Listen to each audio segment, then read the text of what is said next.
సీతమ్మ తల్లి రామచంద్రమూర్తి యొక్క తొడల మీద వామభాగంలో కూర్చొని ఉంటుంది తల్లి. అది విశేషం అన్నమాట. భద్రాచల అంటే భద్రాచల రాముడు పరంధామం నుంచి వేంచేసిన వైకుంఠధాముడు. రామచంద్రమూర్తి యొక్క రామాయణంలో ఎక్కడ చూసినా నేను పరంధాముణ్ణి, నేను భగవంతుణ్ణి అని చెప్పుకున్న సందర్భం ఎక్కడా కనపడదు. ఆయన నేను మానవుణ్ణి.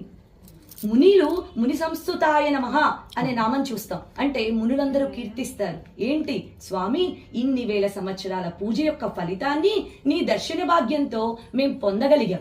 మేము దేనికోసం తపస్సును ఆరంభిస్తున్నామో, తపస్సును చేస్తున్నామో దాని ఫలితం నీ దర్శన భాగ్యంతో మాకు అర్థమైంది అని చెప్పారు. అంటే పరంధామంలో వేంచేసిన స్వామి ఇక్కడ మన కోసం వేంచేసి మన కుటుంబ బాధ్యతలు, మన కుటుంబ కష్ట నష్టాలు, మన కుటుంబంతో కలిసి నడవటానికి వచ్చిన పరంధాముడు